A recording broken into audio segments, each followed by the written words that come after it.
How's it going, flippers? It's Marcel here. Welcome, everyone.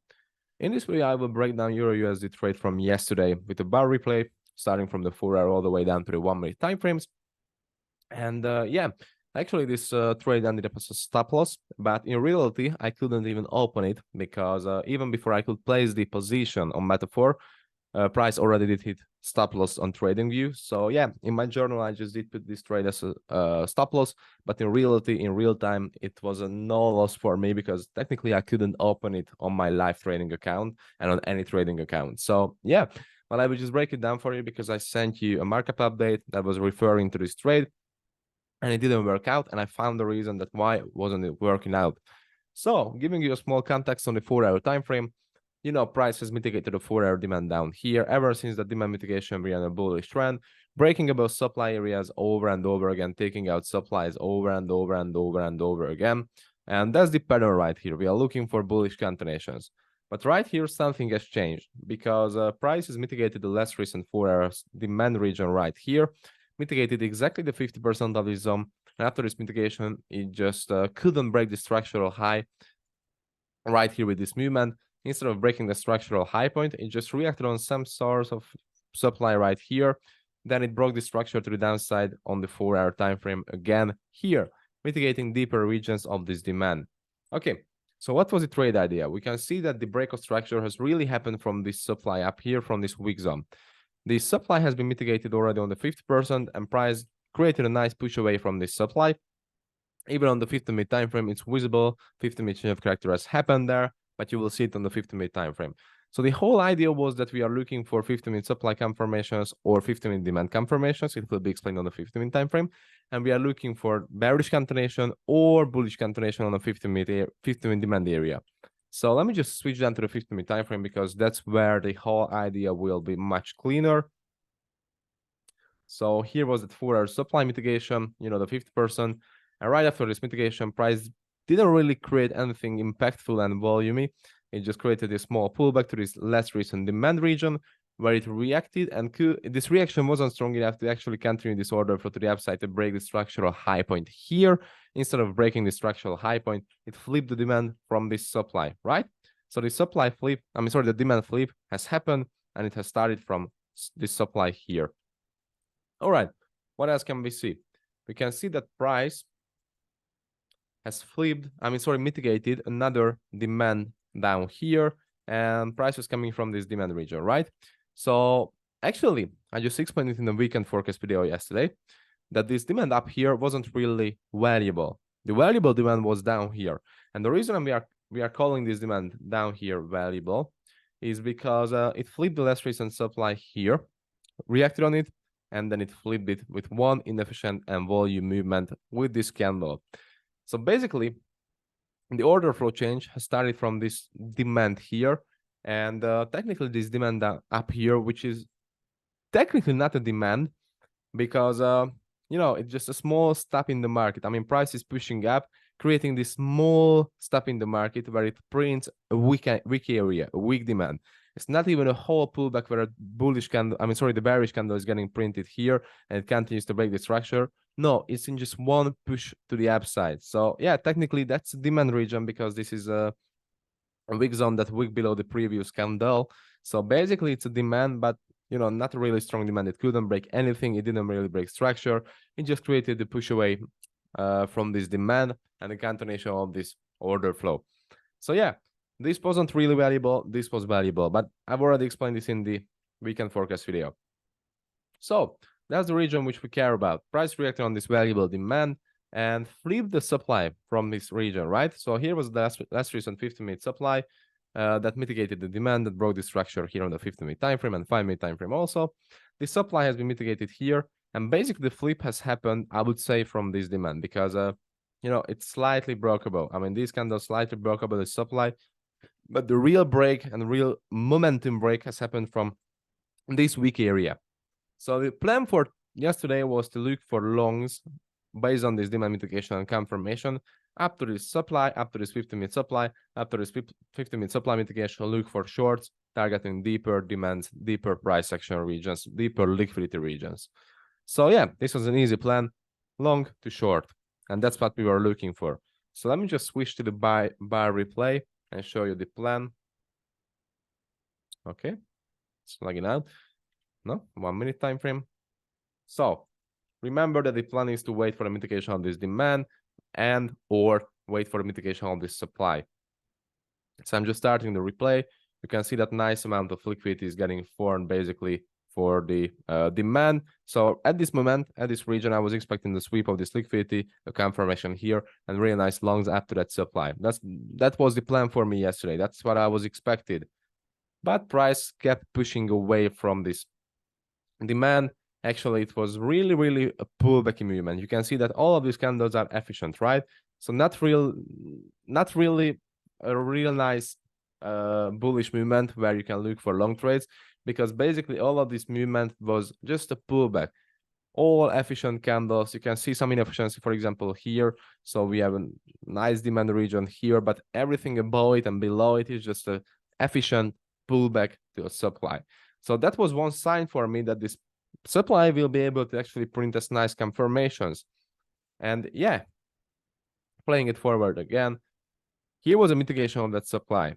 Price has mitigated this supply region, and at this region, you know, on the upside, on the way to the upside, we couldn't really find any long opportunity in this region. Not even on the 5-minute time frame. There wasn't even a 5-minute zone mitigation. There wasn't even a single entry opportunity given, for example, here, or at this demand. So there was no entry opportunity given in this push to the upside. But the second part of the plan has happened because the supply has been mitigated. And if you pay close attention to this region,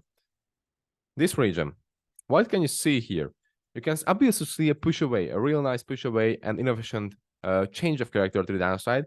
We change character on several places here, above that one, below that one. I'm just going to mark this one because it won't make any difference if I'm marking it on other points.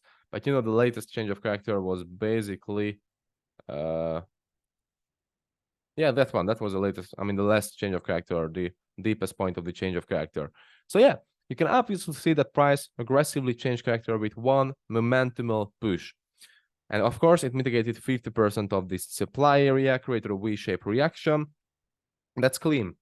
But you know, at this region, if you take a closer look, there was a sell trap. So price is mitigated a small percentage of this supply here. After that small percentage supply mitigation, you can see that this was a less recent structural low point. And here's a trap. And why is it a trap? Because you can actually see the footprint. Price is coming up, coming down, coming up, trapping the change of character here, leaving this supply, weak supply behind. And you can see that after the trap change of character, price came up to mitigate this supply. And there was a push away, which means orders have been placed into the market on this supply. So the trap happened. So the trap worked out, and it really trapped the orders because you can see the footprint. Not many orders. So not many orders, not much money has been pumped into the market, right? So it was small amount of money, but still the trap happened. And right after the sweep of this trap, you can see that price aggressively pushed away because all of the orders that has been placed into the market here, and of course the stop loss has cleared all of the orders out from this region, have been reopened here after the sweep of this trap. And that's what you can see here. That's what you can see here, that all of those orders that has been cleared out with the stop losses of the trap has been reopened here, and that reopen indicated this nice volume push in the market, which changed the character after a 50% mitigation on this supply. So yeah, basically at this point, I wanted to set a limit order. Actually, I did send you update at 1, 2, 3 at this region, exactly at this candle. I sent an update in the group, and I marked out this supply here in the group.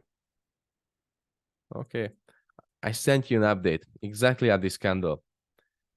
Right after the update, I wanted to open the Metaphor Trader. I actually opened it, but I haven't had enough time to place an order there because just look at what has happened on the next candle. Just simply a sweep out. So even before I could set a limit order here, I would have set a limit order. So that's why I'm actually journaling this trade as a loss, because if this candle wouldn't have been printed, I would have set a limit order here on the 50% of this candle. So yeah, I didn't have time to settle limit order there because this huge candle has been printed, and there wasn't even time to enter the data for the limit. So yeah, but I'm still journaling this trade as a loss because yeah, I would have opened this trade if I had enough time. But let's just see the criteria for this trade. So first of all, the criteria we are looking for is the base criteria first, of course. So the first base criteria was the higher time frame mitigation here. Perfect. Second base criteria was the liquidation in the form of a trap, because traps are liquidations too. Traps can be counted as liquidation. Third criteria is basically a pro order flow, because this 50-minute supply has been mitigated, that changed character and broke the structure on the 4-hour and 50-minute time frame also. And right after this 15 zone mitigation, price changed the character to the downside, which actually realigned the order flow to bearish. So we were looking for bearish continuations, which is a pro order flow. Fourth criteria was obviously the inefficiency right here, which has been caused by this real nice supply. Okay, Jesus Christ, this tree was ugly. Fifth criteria, which is our first variable criteria, was the 50%, sorry, not the change of character that has happened here. Perfect. Sixth variable criteria is the 50% mitigation of a higher time frame area. You can see that price mitigated more than the 50% of the supply region. Nice. Seventh criteria was the V-shape reaction. Price is moving at, sweeping up the liquidity and immediately reversing in a V-shape. Perfect. Eighth criteria was that price wasn't coming from an unmitigated opposite-sided higher time frame zone. So at this region, price didn't mitigate any 5-minute or 50-minute demand. Ninth criteria was the liquidity to target. That was perfect liquidity to target on the downside. This whole upside movement was just one liquidity to target, right? So just take a look at this liquidity to target. I was actually planning to target all of this liquidity here with a really nice swing target point. So that was the 9th criteria. 9th is the LTT. 10th criteria was the corrective pullback strong pro, because you can see how correctively it moved up to the supply, right? So you can see how corrective this pullback is to the supply, how strong the short movements are. And if I switch to the 5-minute or 50-minute time frame, you will see that how strong the bearish movements are if it's switching. So yeah, this is not a corrective pullback. We can all agree on that one. This is a strong pro order flow movement, and this one too. And this is right here is a corrective pullback, which you can see. So this is the 10 criteria for this trade: corrective pullback, strong pro movements. And this trade ended up with 10 criteria because there was no combined liquidation here, basically. So yeah, it had 10 criteria. I would have set this limit order during any circumstances, because this was a 10 criteria trade, which you have to execute regardless of the outcome. But yeah, unfortunately, I couldn't execute it. And I'm saying unfortunately because, yeah, I'm sad that I didn't execute it, even though it ended up in a stop loss, because, this is the execution of my plan. If I see a trade with 10 criteria, I have to execute it. And regardless of the outcome, I have to execute it.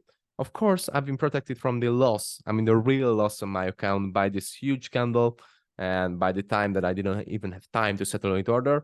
But yeah, anyways, it was a nice trade for me. And here's the important part, that the mistake I found in this trade was simply because of the higher time frame liquidity. So this loss has been happened because of the higher time frame liquidity. So you can see liquidity here. Perfect triple taps, basically. This triple taps has been swept out by this candle. And basically, that's it. After the sweep, price closed inside of this supply. And yeah, it just reversed to the downside. So yeah, the mistake right here was this liquidity, that we ignored this liquidity. Technically, I knew that this liquidity was here, but the entry POI wasn't directly part of that liquidity. It was somewhere around here, right? So that's why I didn't really care about this liquidity, because it was far away from it. It wasn't directly part in one minute order block. So I had to give it a try. And yeah, I just became part of the higher time frame liquidity sweep. Notice the liquidity, recognize the liquidity, or you will become the liquidity yourself. In this case, we became liquidity. But we will pay more attention to these scenarios next time. And yeah, that's all about this trade, guys. Hope you liked it. Hope you learned something new from it. Take care and cheers.